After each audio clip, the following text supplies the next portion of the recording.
Jack Thompson stepped off the plane at Heathrow Airport and took a deep breath. This was his first time outside of America. At 42 years old, the Texas car mechanic had finally saved enough money to visit London, a city he had dreamed about since he was a child. "Welcome to London," a friendly airport worker said as Jack walked through the arrival gate with his wrinkled map of the city clutched in his hand. Jack smiled widely, showing the gap between his front teeth. He wore a bright red Texas Rangers baseball cap and a t-shirt that said, "Everything's bigger in Texas." His jean shorts and white sneakers made him stand out among the more formally dressed British travelers around him. "Man, I can't believe I'm finally here," Jack said to himself as he looked around the busy airport. He had waited 20 years for this trip. Back home in Dallas, his garage walls were covered with London pictures. Red phone booths, double-decker buses, and the royal family. Now he was actually here, ready to see it all with his own eyes. Jack pulled his heavy suitcase through the terminal, stopping every few steps to take pictures with his new phone. His ex-wife Linda had always called him childish for wanting to see Buckingham Palace and the royal guards. Well, she wasn't here to stop him now. Outside the airport, the famous English rain greeted him. It wasn't the heavy rain he was used to back home, but a light, misty drizzle that seemed to hang in the air. Jack didn't mind. He was too excited to care about getting wet. He joined the line for a black taxicab, something he had only seen in movies before today. When it was his turn, the driver, an older man with gray hair and a friendly face, helped put his suitcase in the trunk. "First time in London?" the driver asked, noticing Jack's excited face as he climbed into the back seat. "First time outside America," Jack replied, still grinning. "I've waited my whole life for this trip." The driver smiled in the mirror. "Where to then?" "The Queen's Crown Hotel, please," Jack said, reading from his printed booking confirmation. It wasn't a fancy hotel, but it was close to Buckingham Palace, which was top of his list of places to visit. As the taxi pulled away from the airport, Jack pressed his face against the window like a child. Everything looked different from home. The cars, the road signs, even the way people dressed. They drove past rows of brick houses that looked hundreds of years old, nothing like the modern buildings in Dallas. "How far to Buckingham Palace from my hotel?" Jack asked eagerly. "About a 15-minute walk," the driver answered. "Planning to see the changing of the guard, are you?" "You bet," Jack said. "And I want to get a picture with one of those guards in the red coats and funny black hats. The ones that don't smile or move." The driver glanced at Jack in the rearview mirror. That would be the Queen's Guard. Best not to get too close to them. "Sir, they're working soldiers, not tourist attractions." Jack nodded, but he wasn't really listening. In his mind, he was already planning how to get the perfect selfie with a guard. Maybe he could make one of them smile. That would make a great story to tell his buddies back home. Little did Jack know that his excitement and lack of understanding about British traditions would soon land him in more trouble than he could imagine. His 3-day London adventure was about to become memorable for all the wrong reasons. After a good night's sleep at the Queen's Crown Hotel, Jack woke up early, too excited to stay in bed. He put on his brightest American flag t-shirt, his jean shorts, and his trusty Texas Rangers hat. He wanted everyone to know he was a proud American. "Today is the day," Jack said to himself as he ate a quick breakfast in the small hotel dining room. "Time to see those famous guards." The hotel worker at the front desk gave Jack a map and circled Buckingham Palace with a red pen. "The changing of the guard happens at 11 o'clock, she told him. "If you want a good spot to watch, you should get there by 10. Jack thanked her and stepped outside into the busy London streets. The morning was clear and sunny, different from yesterday's rain. He followed the map, stopping often to take pictures of red phone booths and double-decker buses. Each time, he sent the photos to his friends back in Texas with messages like, "Look at me in London." As Jack got closer to Buckingham Palace, he saw more and more tourists heading the same way. He joined the crowd and soon found himself in front of the tall black gates of the palace. Behind them stood the famous royal guards in their bright red jackets and tall black bearskin hats. "Wow," Jack whispered. "They look just like in the pictures." The guards stood perfectly still, facing forward, not moving a muscle. They held their rifles straight up beside them. Their faces showed no emotion, despite the hundreds of tourists taking pictures and trying to get their attention. Jack pushed his way through the crowd to get a better view. He wanted to be right at the front for the changing of the guard ceremony. An older British couple frowned as he squeezed past them. "Sorry, folks," Jack said with a big smile, "just trying to get a better look." While waiting for the ceremony to start, Jack watched other tourists trying to make the guards react. Some made funny faces, others told jokes. One little boy even stuck his tongue out at a guard. Nothing worked. The guards remained as still as statues. "These guys are amazing," Jack said to a woman standing next to him. "How do they stay so still?" "They train very hard," she replied in a German accent. "It is their duty to the Queen. We must respect them." Jack nodded, but a new idea was forming in his mind. What if he could be the one to make a guard move? That would make an incredible story. His friends back home wouldn't believe it. He might even go viral on social media. At exactly 11 o'clock, the changing of the guard ceremony began. New guards marched into the palace grounds with a band playing behind them. Jack watched in awe as the guards performed their precise movements. Every step was perfect. Every turn was exact. The crowd around him clapped and cheered when it was over. After the ceremony, Jack stayed behind while many tourists left. He looked at the guards who now stood in their positions, once again completely still. One guard was stationed a bit closer to the fence than the others. Jack took out his phone and held it up for a selfie with the guard in the background. Then he moved closer to the fence, much closer than the signs allowed. He wanted a better picture. A nearby security officer noticed Jack getting too close. "Sir, please step back behind a line," the officer said firmly. Jack smiled and stepped back, but he didn't give up on his plan. He just needed to be smarter about it. Maybe he could come back later when there were fewer security people around. That afternoon, Jack met some other American tourists at a pub near his hotel. They were drinking beer and sharing stories about their travels. "I'm going to make one of those guards move tomorrow," Jack announced after his third beer. "No one else has done it, but I bet I can." "No way, man," said one of the tourists, a young guy from California. "Those guards are like robots. They don't react to anything." "Wanna bet?" Jack asked with a mischievous grin. $20 as I can do it." Little did Jack know, his simple bet would soon lead to an international incident that would change his vacation forever. The next morning, Jack woke up with a slight headache from the beers he had the night before. But his excitement was stronger than his headache. Today was the day he would win his bet. $20 is $20, Jack said to himself as he got dressed. He put on the same clothes as yesterday. His American flag shirt, jean shorts, and Texas Rangers hat. But today, he also put something extra in his pocket. A small lighter he had bought at a souvenir shop. The lighter had the British flag printed on it. Jack wasn't planning to do anything really bad.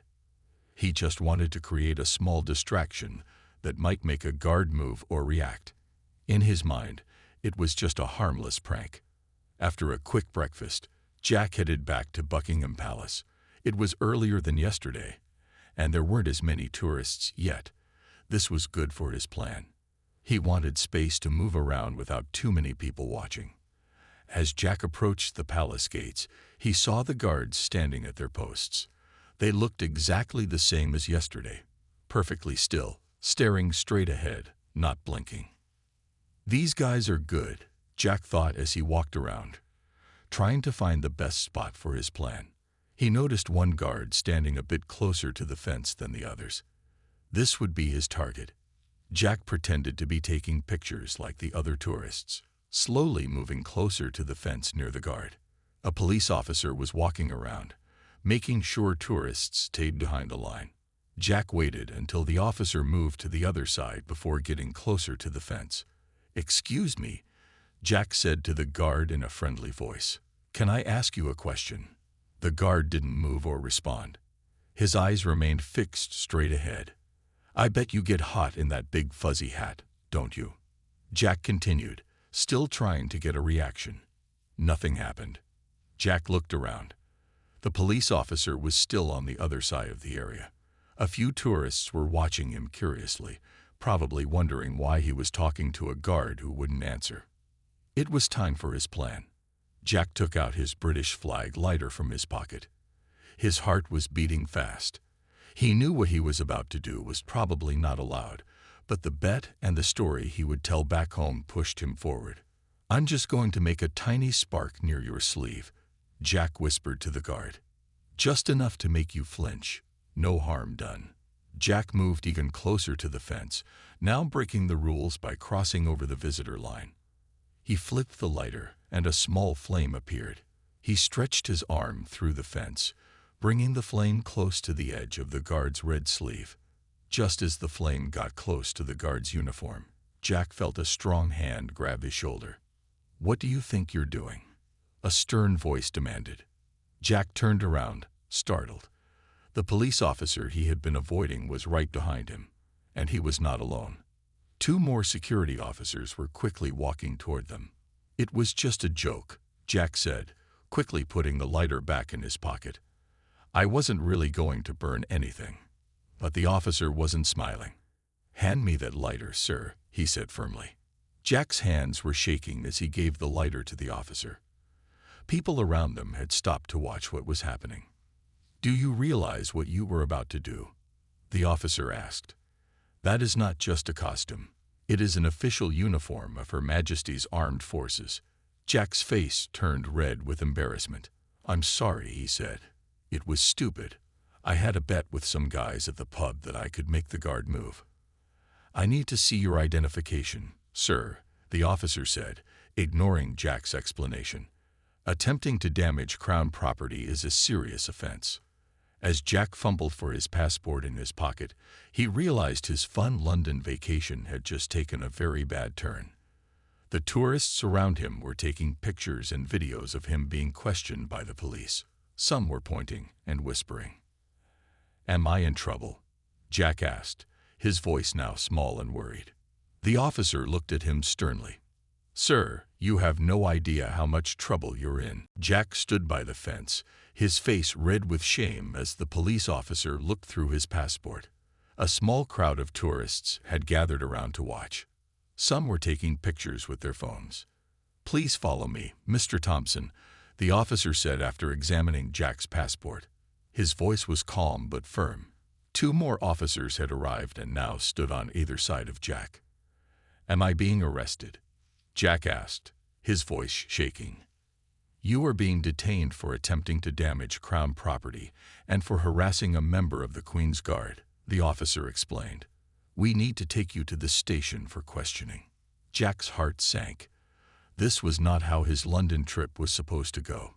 He looked back at the guard, who was still standing perfectly still as if nothing had happened. The officers led Jack away from Buckingham Palace. They didn't put handcuffs on him, but they made it clear he had no choice but to go with them. They walked him to a police car parked nearby.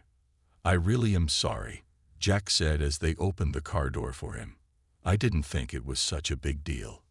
"In the United Kingdom, sir, attempting to damage a Royal Guard's uniform is indeed a very big deal," one officer replied. "These uniforms are historic and valuable. More importantly, interfering with a guard on duty is a serious offense." Jack sat in the back of the police car, watching London pass by through the window. Instead of seeing the sights as a tourist, he was now seeing them as someone in trouble with the law. His excitement about being in London had turned into fear. 20 minutes later, they arrived at a police station. Jack was taken inside to a small room with a table and chairs. An officer asked him to empty his pockets. Jack placed his phone, wallet, hotel key, and some coins on the table. "Please explain exactly what you were trying to do at Buckingham Palace," a new officer asked him. This officer wore a different uniform and seemed more senior. Jack took a deep breath. "I was being stupid," he admitted. "I made a bet with some guys at a pub that I could make one of the guards move or react. I thought if I brought the lighter flame close to the sleeve, the guard might flinch. I wasn't actually going to burn the uniform. I just wanted to win the bet." The officer typed Jack's statement into a computer. "Did you understand that what you were doing was against the law?" Jack looked down at his hands. "I knew we weren't supposed to bother the guards, but I didn't think it was actually illegal. In America, we don't have guards like that." "Ignorance of the law is not a defense, Mr. Thompson," the officer said. "The Royal Guards are active duty soldiers. Their uniforms are property of the Crown. What you attempted to do could be considered assault on a serving member of the armed forces." Jack's mouth fell open. "Assault? But I didn't even touch him." Attempting to damage his uniform with fire while he was performing his duties would indeed qualify as assault under our laws, the officer explained. Another officer entered the room and whispered something to the senior officer. They both looked at Jack. "Mr. Thompson, we've reviewed the CCTV footage from Buckingham Palace," the senior officer said. "We can clearly see you crossing the barrier line and attempting to bring a flame to the guard's uniform. This is sufficient evidence to charge you formally." Jack felt sick to his stomach. "What happens now?" "You will be formally charged, and your case will be heard by a magistrate. Given the nature of the offense and the clear evidence, this will happen quickly. The court is in session today, and they can hear your case within the hour." "Within the hour," Jack repeated in shock. "Don't I get a lawyer or something?" "Yes, a duty solicitor will be provided for you. They're being contacted now," the officer said. "In the meantime, we'll need to take your fingerprints and photograph." As Jack was led to another room for processing, he realized how quickly his fun vacation had turned into a nightmare. He wished he could go back in time and undo his stupid decision, but it was too late for that now. "I just wanted a good story to tell back home," Jack thought sadly. "Now I'm going to be in court in less than an hour." Jack sat in a small waiting room at the police station. His fingerprints had been taken, and his photo was now in the police system.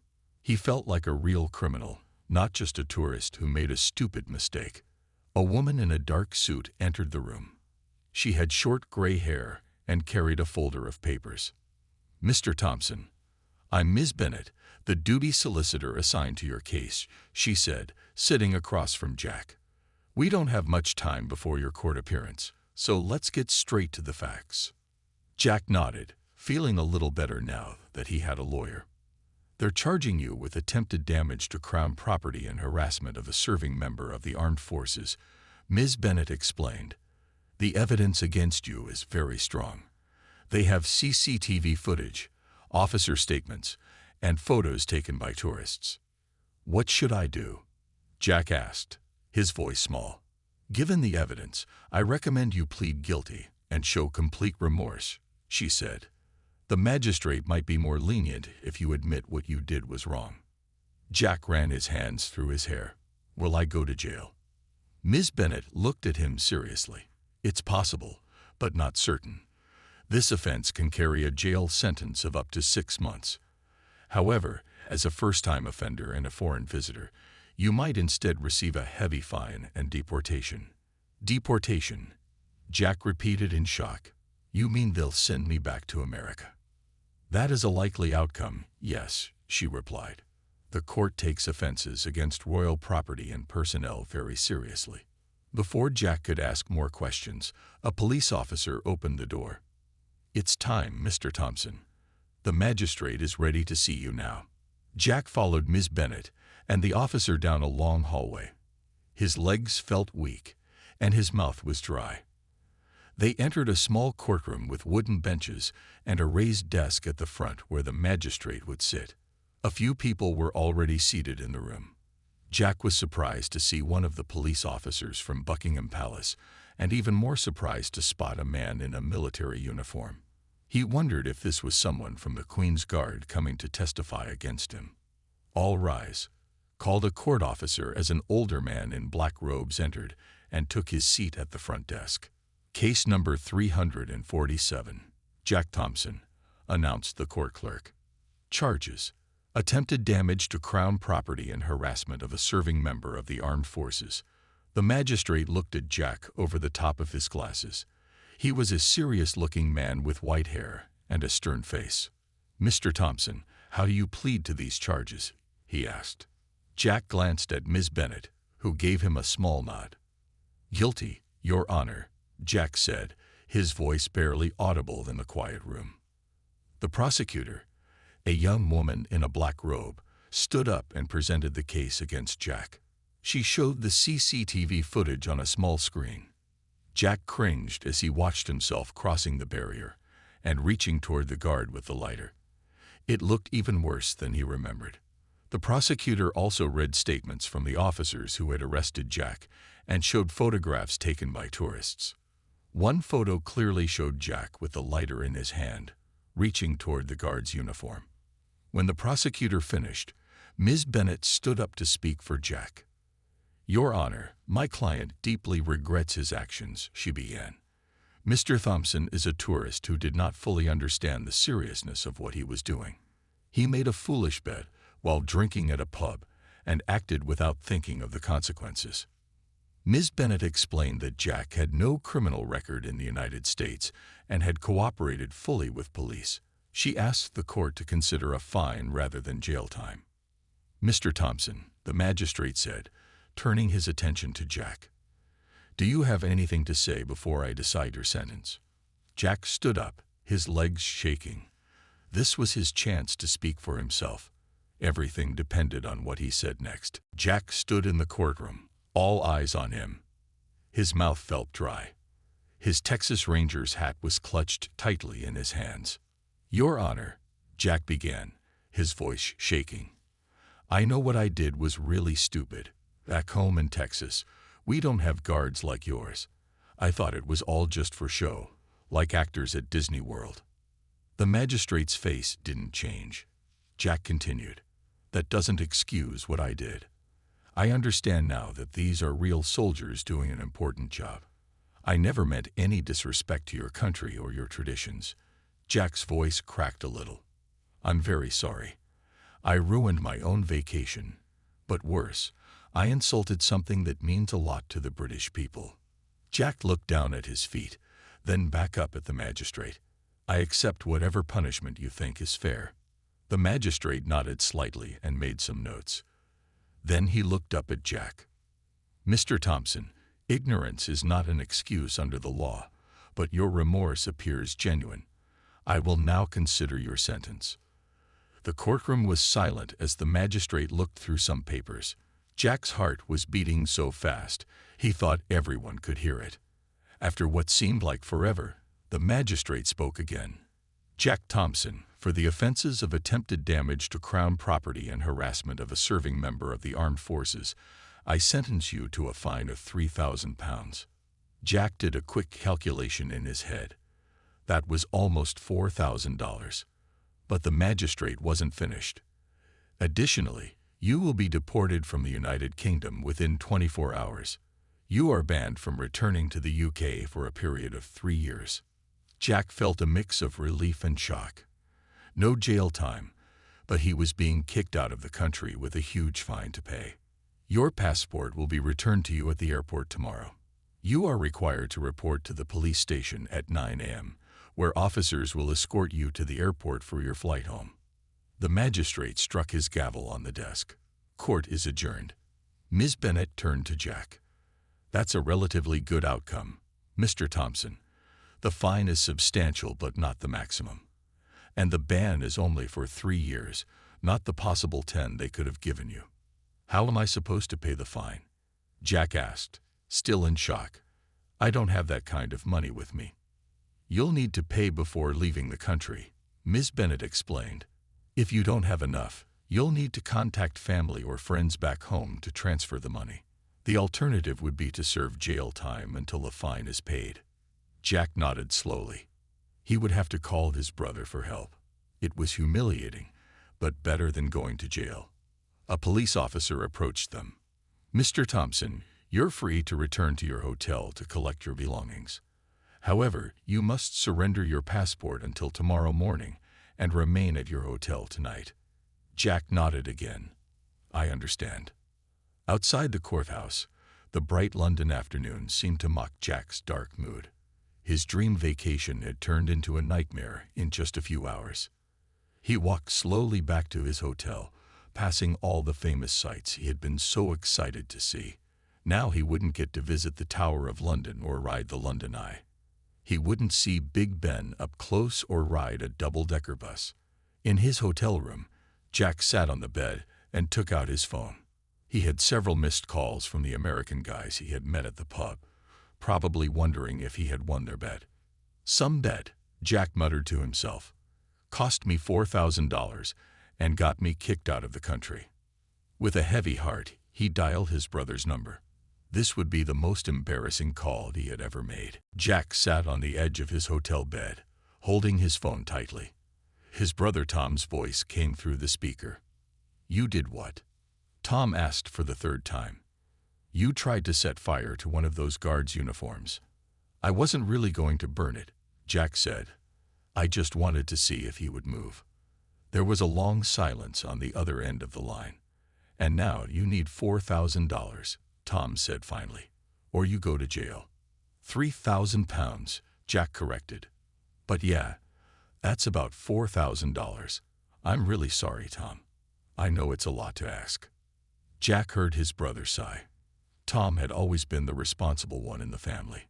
He had a good job as an accountant and a nice house in the suburbs, unlike Jack, who jumped from job to job and never seemed to save any money. "I can send it," Tom said at last. "But this is the last time I bail you out, Jack. You're 42 years old. It's time to grow up." Jack felt a mix of relief and shame. "I know. I'll pay you back every cent, I promise." After getting the details for the money transfer, Jack ended the call. He felt terrible. This trip was supposed to be his big adventure, something he had saved for years to do. Now he would go home in disgrace and owe his brother a huge debt. A knock on the door interrupted his thoughts. Jack opened it to find a police officer standing in the hallway. "Mr. Thompson, I'm here to inform you that we've arranged your flight for tomorrow," the officer said. "You'll be leaving on the 2 p.m. flight to Dallas. Please be ready to leave your hotel at 10 a.m. "Thank you," Jack replied.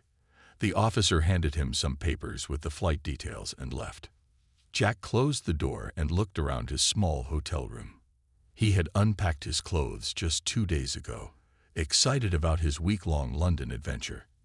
Now he had to pack everything up again. As he put his clothes back in his suitcase, Jack's phone buzzed with a text message. It was from one of the Americans he had met at the pub. "Hey man, heard you got arrested. Is it true? Did you win the bet?" Jack didn't reply. The bet seemed so stupid now. $20 had cost him his vacation, thousands of dollars, and his pride. After packing, Jack decided to go downstairs to the hotel restaurant for dinner. He wasn't hungry, but he needed to get out of his room. In the restaurant, the TV was showing the evening news. Jack froze when he saw his own face on the screen.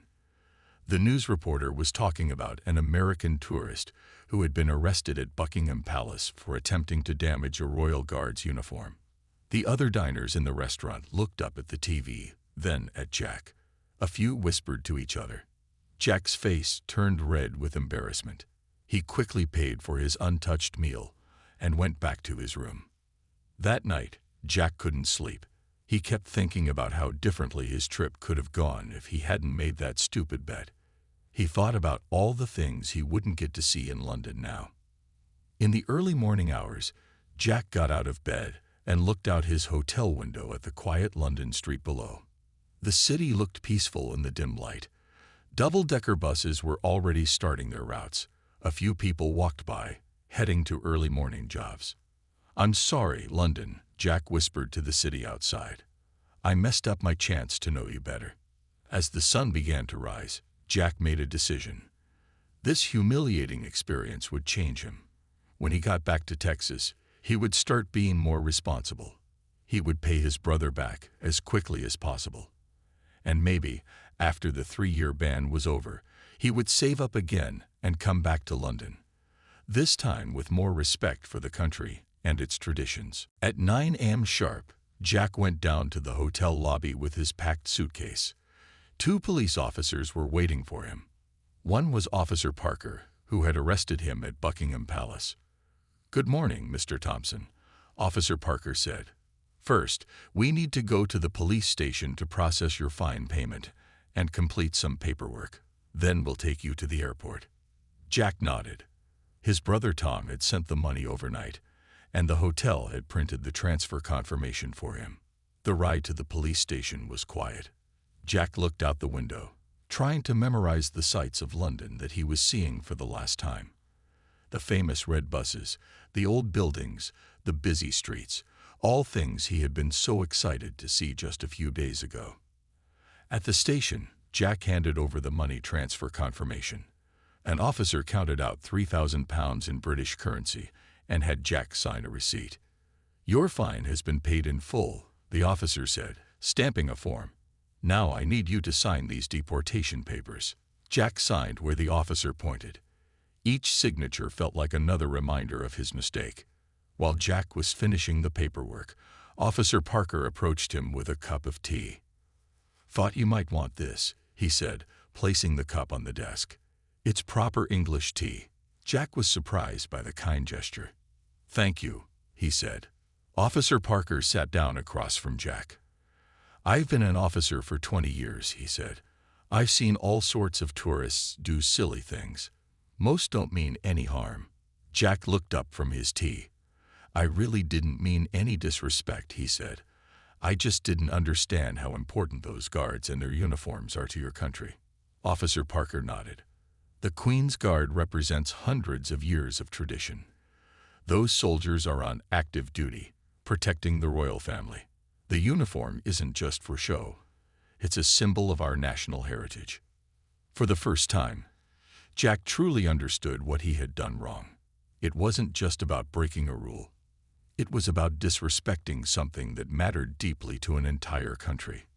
"I wish someone had explained that to me before I did something so stupid," Jack said. "Well," Officer Parker said, standing up, "perhaps when you go home, you can tell other Americans what you learned. That might help the next tourist think twice." Jack nodded. "I definitely will." After finishing his tea, Jack was taken to a small office where his passport was returned to him. The officer showed him the stamp that had been added, a mark showing he had been deported. "This will be in your record," the officer explained. "When the 3-year ban is over, you'll need to apply for a special visa if you want to return to the United Kingdom." Jack put the passport in his pocket. "I understand." The officers then drove Jack to Heathrow Airport, the same airport where he had arrived so full of excitement just 3 days ago. Now he was leaving in disgrace. At the airport, Officer Parker walked Jack to the check-in counter. Several people stared at them, probably wondering why a tourist was being escorted by police. "Your boarding pass, Mr. Thompson," the airline worker said, handing Jack a ticket. "Your flight to Dallas begins boarding in 2 hours." Officer Parker shook Jack's hand. "Safe travels, Mr. Thompson. I hope you'll visit our country again someday, under better circumstances." Jack managed a small smile. "Thank you for being kind, even after what I did." As the officers left, Jack sat down in the waiting area. He had 2 hours to think about what he would say to his friends back home. How would he explain what had happened? How would he face his brother after borrowing so much money? An announcement came over the speaker about another flight boarding. Jack watched as happy tourists lined up, probably heading home with good memories and souvenir photos. His own phone had plenty of photos too, but his story would be very different from theirs. Jack's flight from London to Dallas took 11 hours. He spent most of that time thinking about what had happened. The excitement of his first international trip had turned into a disaster because of one stupid decision.